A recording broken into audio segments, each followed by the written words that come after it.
Welcome to Sacrilegious Discourse. For this is what the Sovereign Lord says. Why do you need prophets to tell people who you are and what you want? If you can justify everything that the God of the Bible has done, then you can justify any of your behavior. A lot of this mentality is trickling into what is now mainstream right-wing Christianity. I am capable of empathy greater than this God of the Bible. This is a Bible that they tell kids. This is the good Lord. This is the good book. He is fantasizing about murder, mass murder. Head over to sacrilegiousdiscourse.com right now to find out how to leave us a review or support us on Patreon.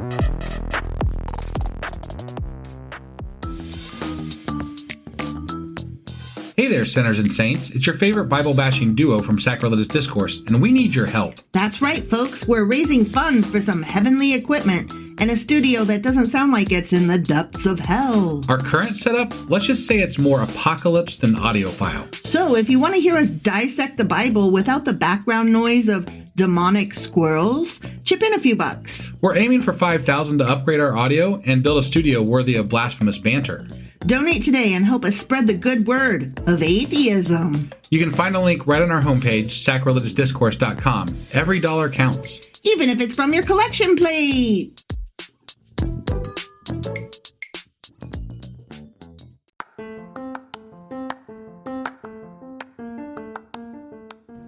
Welcome to Sacrilegious Discourse. I'm husband. And I'm wife. Together, we're reading the Bible for the very first time.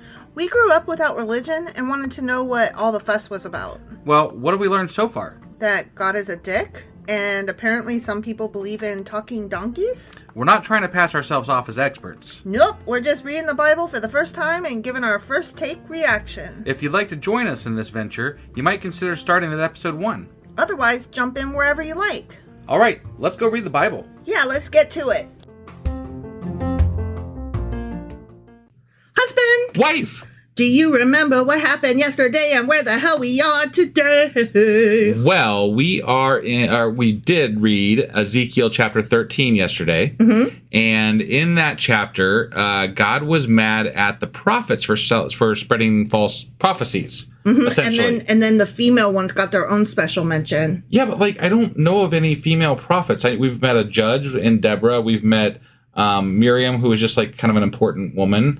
But we haven't met any actual female prophets. The Witch of Endor. Witch of Endor was a witch. A witch, yeah. Well, see, I don't know if there's a difference between witches and prophetesses and sorceresses and all of that. I don't either. But they have not said that they are prophets, and definitely they have said that Isaiah, Jeremiah, and Ezekiel are prophets. And Moses, I think, or whatever. Who the fuck ever. There's been prophets, but none of them are women. Right. Yet. Because women don't count. There might be one that's coming up, but I'm not sure.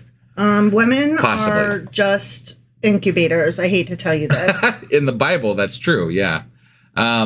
So they were, I think they also got onto them about throwing bones, and they were not happy, or God was not happy about that at all. So he was yelling at the prophets for utilizing divination and stuff, which, I guess that's not a good thing to do. Even though it was okay early on when Moses was doing it. Right. Well, Moses and I think up to at least Joshua, because there was definitely divination happening when they were in Jericho and stuff like that. So it was before the history started. Once the histories, the Chronicles and the Kings. Yeah. When they were just still in the early stages. Yeah, definitely.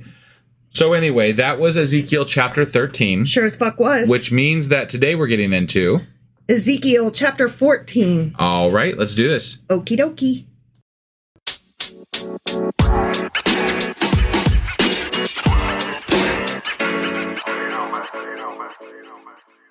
All right, we are hopping into Ezekiel Chapter 14, giving the big Easy some love, because he's just my favorite prophet. Ezekiel Chapter 14. Some of the elders of Israel came to me and sat down in front of me. You know the way they do. They already did that. That was 2 chapters ago.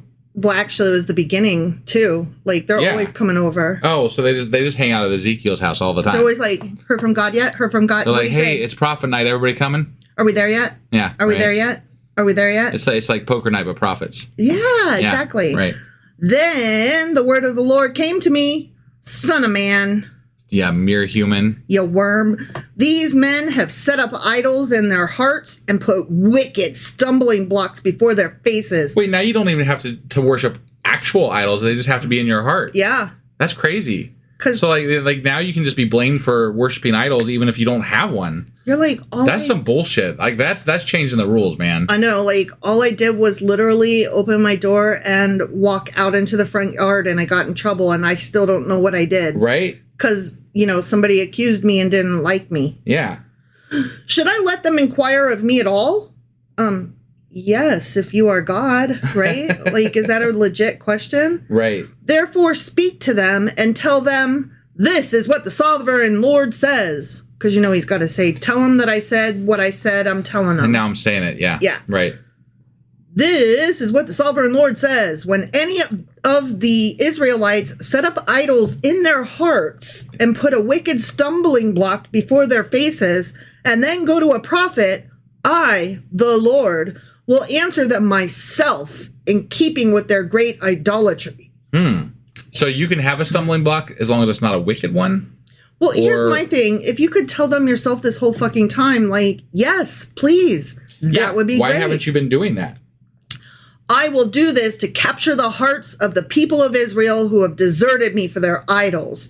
Why do you think they deserted you? Because he hasn't fucking answered any of them, ever. In fact, what he's done is kill the fuck out of them over and over and over again. Yeah. Like, he kills them all the fucking time. Exactly. That's the whole Old Testament. Exactly. Actually, I just saw a movie trailer, and it's for a documentary, and it's the story that basically inspired the story that was the movie Zone of Interest, which was one of last year's Oscar nominees. Okay. And it's about this family who lived like right next door to Auschwitz, but they were just like this normal, like upper class family. And it was just this odd juxtaposition of like right next door, like on the other side of the wall, Jews were literally being executed, gassed to death and stuff. And so that's what the movie's about. And then the documentary is showing the actual people in the story. And the commandant's son is coming to meet some of the Jewish people who were part of the story. Okay. Impacted by what was happening. Yeah. And one of the ladies, the Jewish lady, says, we're God's chosen people. He keeps choosing us. I wish he would choose somebody else. Right? Yeah. I know that was a long-winded story to get there, but I just, I heard that quote stuck with me. I really wish he would choose somebody else. Yeah, I mean, I have to admit, like, if I was Jewish and, in these times for sure, and definitely I can see how that relates to the Holocaust and everything too. Mm-hmm. But, like, I would definitely be like, yeah, God, just back the fuck off, man. Stop choosing me. We don't need this much interaction with I didn't ask for all this. Yeah, this sucks. Therefore, continues God, say to the people of Israel, this is what the sovereign Lord says. Repent! Turn from your idols and renounce all your detestable practices.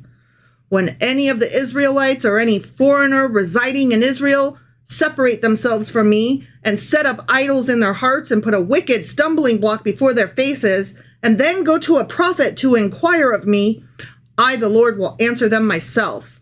Okay, you said that. And right? That's great. Like, you should have been doing that all the fuck along. Right? Why haven't you been? Why do you need prophets to tell people who you are and what you want? If you can apparently talk to them any fucking time you want. Psst, go tell them. Psst, psst, tell them what I said. Hey, tell so-and-so that I said this. Right. I will set my face against them and make them an example and a byword. I will remove them from my people. Then you will know that my name is the fucking Lord. That I am the Lord. That's right. Yeah. And if the prophet is enticed to utter a prophecy, I, the Lord, have enticed that prophet, and I will stretch out my hand against him and destroy him from among my people Israel. Hold on, what? He's coming after the bad prophets. Okay, but just said he was going to entice the prophet to do that? I guess. I don't quite understand. Is that what he said? He's going to entice... reread that, because I'm a little confused as to why he's going to kill this prophet here. And if the prophet, the one that's giving false prophets in my name, is enticed to utter a prophecy, so a false prophecy. Okay. I, the Lord, have enticed that prophet, and I will stretch out my hand against him and destroy him from among my people Israel. But he just said right there that he was the one that enticed them. I honestly don't understand the use of that word in that sentence. I mean, you could read it to say that he prompted them to offer that false prophecy. To the person. To that person, and then... Because they had false idols. So he's... Okay, I get what he's saying. Okay. Like, last week he was talking about false prophets, right? Yeah. Or not last week, yesterday. Yeah. He was talking to the false prophets and saying, I'm going to get you.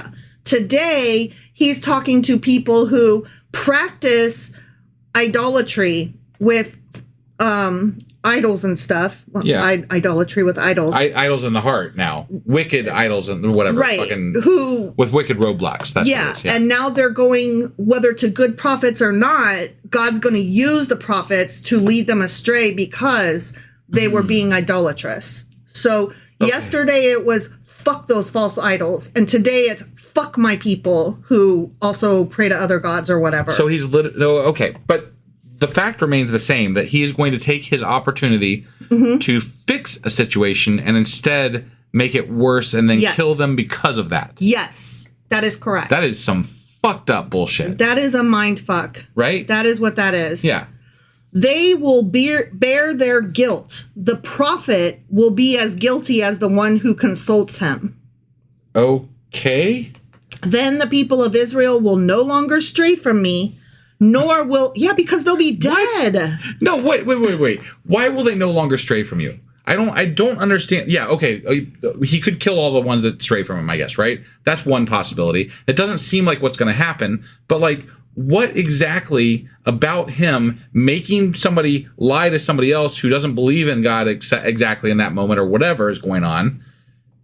How does that make other people believe? It's part of that fear the Lord mentality. I guess, but like we've talked about this before, it doesn't feel like these people fear this Lord specifically more than other lords. Right. Right? Like they worship other gods. Right. And so why would they be that scared of this God versus other gods? Well, this one's specifically saying to them, I am going to get you. He's not, though. He's saying it to Ezekiel, and then he's telling the prophet that they go to seek help from wrong information to give to them so that he can kill both of them, maybe? I don't know. So they're not going to get the message anyway, is what you're saying. Yeah, it just seems like he's fucking with them. Well, he is. Yeah, why would a god fuck with people before he kills them? Why don't you just kill them? He seems to get off on it. He seems to get off on murder, mind fuckery, leading people astray, tricking them, testing them. Right, I agree. He's just not nice. Absolutely not nice at all. So then the people of Israel will no longer stray from me, nor will they defile themselves any more with all their sins. They will be my people, and I will be their God, declares the sovereign Lord. Okay. He's like, if I just beat them hard enough, they will love me. If I just kill them, then the rest of them will love me. But also free will. Yeah. Right? That's supposed to be a thing, right? Yeah. Free will, except only choose me or you're dead. Right. That's not how that works, bro. No. The word of the Lord came to me, Ezekiel. Right. Son of man. Yeah, mere human. You worm. If a country sins against me by being unfaithful, and I stretch out my hand against it to cut off its food supply and send famine upon it and kill its people and their animals. Jesus Christ. You know, as you do. Even if these three men, Noah, Daniel, and Job, were in it, they could save only themselves by their righteousness, declares the sovereign Lord. So, okay. So even if these three guys, one of whom we haven't even got to yet because he's a prophet, I think he's in the next book that we're going to read. So even if these three guys were in this city, I would still fuck that city up. I'd let them three go. But why them? What? I don't. There is no point. There are children in that city. there are newborns in that city. There are people who don't necessarily probably spend a lot of time worrying about gods, but live a decent life. Yeah. Those people are all in that city, and he kills them all. Yeah. Because he's a petty shit. And he's just like, yeah, that's what I'm doing, except for those 3 guys, because those are my guys. You know, I'll let my guys go. I think you understand the situation, husband. I think you get it. It makes me angry how little regard God has for human life. Yeah. Like, he does not give a fuck. Right. At all. Right. And it bothers me because I feel like a lot of this mentality is trickling into what is now mainstream right-wing Christianity. Yeah. And it is dangerous thinking. It is dangerous ideas that you associate with this God that you believe in. And it allows you to just have absolute disdain and very little worth attached to humans. If you can justify everything that the God of the Bible has done, then you can justify any of your behavior. Right. So, and that's why I don't like this. Like, I feel like this is a big reason why we wanted to read the Bible, right? I know the most popular section is when we get to the New Testament. That's going to be where everybody's going to be bitching at us for getting it wrong, and we're going to be torn apart for having everything. We didn't read it correctly. We didn't understand it correctly. Our hearts weren't open, whatever. And we came in with an agenda. Yeah, we came in with an agenda. I can't wait for that one. But I feel like the part that is actually influencing a lot of the politics in our country today, right now, is from the Old Testament that's trickling back into Christianity more and more every year. Yes. Because they love the fire and brimstone. They love the hate that goes against different people that aren't part of their group, right? Right. And that's what's in the Old Testament. Yeah. Now, most Christians will tell you that God is forgiveness. God is this good thing right over here. Yeah. Jesus is love. Jesus wants us to forgive each other and try to grow as a person, whatever. But generally, depending on what group you're talking about, that only goes so far as the group that you have in your church right then. Yeah. Because they don't take that idea any further out than that. After that, it's fire and brimstone and fuck y'all. It's like they have a wall around their church building, and they're like, of course Jesus is love, but I did bring my gun to shoot all the people who try to come into this building who are not part of my tribe. Right, right. Like, okay, you're gross. Yeah. Yeah. Much like your God. Your God is gross. You're gross. Stop. Yeah. Just fucking stop. Exactly. Okay, so God is continuing. Yeah. Or if I send wild beasts through that country and they leave it... I choked because it says leave it childless. If I send wild beasts through that country and they leave it childless... So, like, the beasts are going to eat the children. Is that what we're getting at here? And it becomes so desolate that no one can pass through it because of the beasts. As surely as I live, declares the sovereign Lord, even if these 3 men were in it, they could not save their own sons or daughters. Fuck those kids. Wow. So now not only are we are specifically targeting people that have children who have no choice but to do the things that they are actually punished if they go against their parents according to the Bible. And now they're being punished for doing that. Doing whatever their parents tell them to do. They're just fucking children. God is just fill in the blank with whatever horrible thing you can think of and go further than dick. Okay? Because God is that. Whatever that next level is, whatever the next level above a fucking dick is. Well, actually, maybe like 3 or 4 levels above that. 3 or 4 He's dicks? a fucking asshole. He's a dick. He's a fuckhead. Fuck God. So mad. Yeah, no, he's killing kids with wild animals. Like, how fucking disturbing is that imagery? It's awful. Right. And people read this shit. This and they're like, yeah, God. Go team God. Yeah. And I'm like, he's killing fucking kids. Right. Fuck you. Fuck you. Yeah, no, I can't argue that at all. I mean, our tagline kind of between me and you is God's a dick. Right, and, you know, that isn't strong enough anymore. No, not for this. No, fuck that. They alone, those 3 dudes, would be saved, but the land would be desolate. Okay, so Yeah. he's presenting examples of, even then I would still not step in. I would still fuck that shit up. Yeah, sure. Okay. Or if I bring a sword against that country and say, let the sword pass throughout the land and I kill its people and their animals. Mm-hmm. So even kittens and whatever. Are we just like having dreams about how many different ways we can murder people? And animals now. Because this is crazy. Yeah. This is fucking crazy. It's grotesque. Yeah. As surely as I live, declares the sovereign Lord, even if these 3 men were in it, they could not save their own sons I don't or daughters. give a fuck about these 3 men. They can fuck off. You're killing people, and saying that you'll save these 3 fucks doesn't mean 2 whatever. Fuck this shit. Oh my God. God is a dick. This is fucking bullshit. This is fucking bullshit. You haven't been this worked up in a while. No, he's killing. They're fantasizing. This is a human being fantasizing about killing people in a multitude of different ways. And this is a Bible that they tell kids. This is the good Lord. This is the good book. He is fantasizing about murder, mass murder in this book. Holy shit. Fuck that. Yeah. And this isn't even murdering enemies. This is murdering his own people. Right. Yeah. Like, imagine the fever dreams they're having about people who aren't his. Right?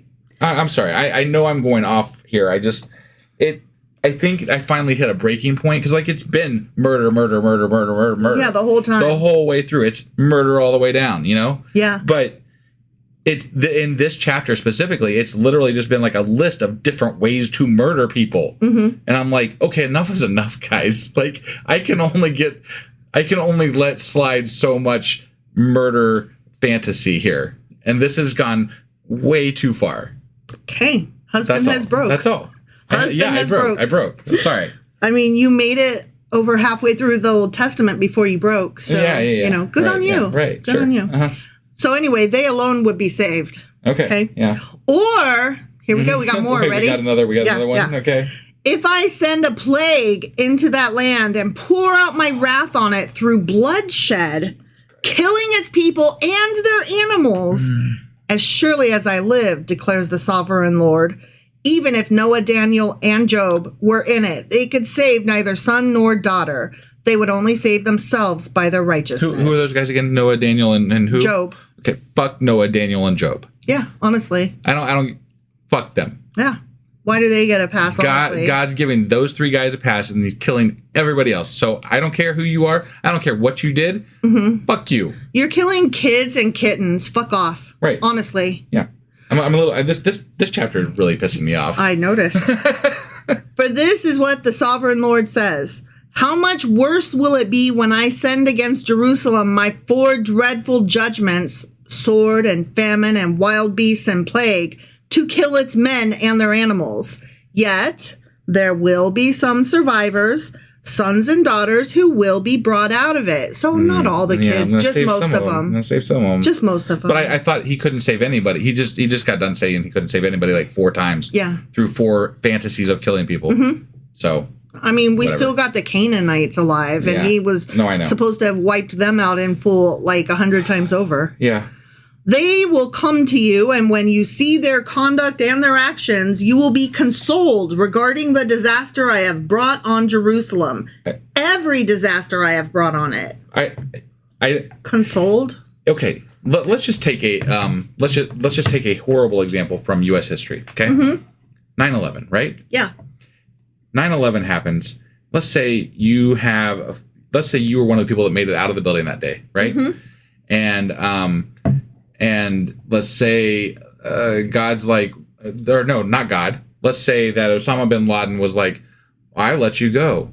So now you should be consoled. Right? That's not how that fucking works. Let's go a step further and take that today, the Palestinians or the Ukrainians who are being annihilated by enemies. The ones who survive are not consoled. Yeah. I bet the Japanese people who had family in Hiroshima and Nagasaki were not consoled That when they they survived. fucking survived. Right. That was fucking horrible. It was horrible. I'm betting horrible things are horrible. I'm betting that they had grief. I'm betting that they had survivor's guilt. I'm betting that they had CPTSD.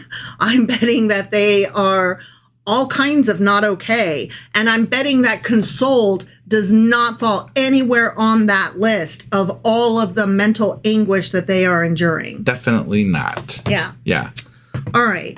You will be consoled when you see their conduct and their actions, for you will know that I have done nothing in it without cause. Because their conduct and actions make up for the fact that you committed mass murder. Yeah. I'm sorry. I'm pausing a lot because I'm trying to process all this, and I'm not happy about it. Just go forward. Declares the sovereign Lord. Yeah, the end. That's Yeah, the okay. yeah. I'm glad that was the end. I don't know if I could have taken much more of that chapter. I mean, isn't genocide fun? We love a good genocide, don't we? No, it is not. No.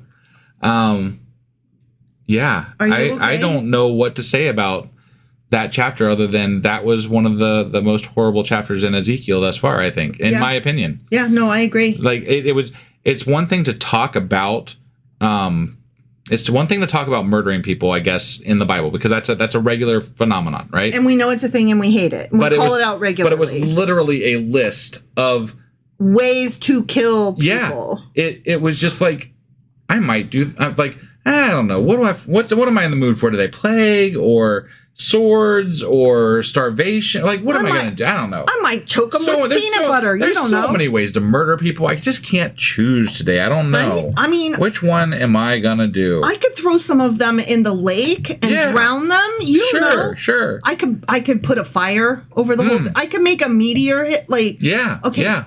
That's not fun, guy. No, it's not. That's not okay. Yeah. And there was no, you've listed off no justifications. God has listed off in Ezekiel, whoever the fuck's writing this, whoever's talking, I don't care, doesn't matter. There has been no justification for this listed off that I accept. Yeah. Period. And I mean, I know the argument is that, well, you're just a man. You don't understand, a mere human, right? And it's like, I am capable of empathy greater than this God of the Bible, apparently. So, yeah, it matters. Right. Like, I would never, ever kill children. I just wouldn't. No, it's horrible. Anyway, I'm sorry. I think we need to, like, get out of this, right? Let's get out of this. So let's get out of this. Just a quick reminder. I don't even feel right doing this. We have a Patreon drive going on. It's on our website, sacrilegiousdiscourse.com. We can use your help. Go there. Awesome. We'll see you next week. Or not next week. Tomorrow. What is today? Today's Thursday. Today's Thursday. So we just got done with Ezekiel Chapter 14. Which sucked. Which fucking sucked. Yeah. We'll be back tomorrow with Ezekiel Chapter 15. All right. We'll see you then, guys. Bye.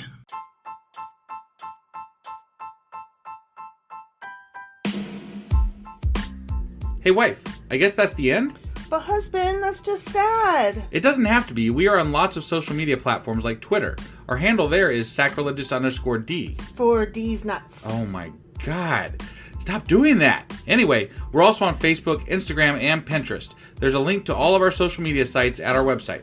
Ooh, we have a website? Yeah, it's sacrilegiousdiscourse.com, where you can also find a link to our merch shop. We have a merch shop? Yep. We have podcast-themed clothing, mugs, notebooks, and more, as well as an atheist and science-themed products. Wow, our fans should really go check that out right now. Definitely. They can get in touch with us by sending an email to sacrilegiousdiscourse@gmail.com. But before they do that, we could really use some help. Oh yeah? With what? Well, it's not free running the podcast, and we need some financial support in order to get better equipment, which will free up time so we can concentrate on our podcast and our fans. Okay, so what should they do? Head over to patreon.com/sacrilegiousdiscourse and sign up as a contributor on our podcast. Supporters there receive additional bi-weekly episodes that we record just for our Patreon members for as little as $2 a month. Also, we'd really appreciate it if you would like and subscribe on whatever platform you're using. And Apple Podcast reviews help us out tremendously. Like and subscribe. Leave an Apple review. Join us on Twitter. Support us on Patreon. That's a lot of instructions. Don't forget to say thanks. Thanks. Okay, bye.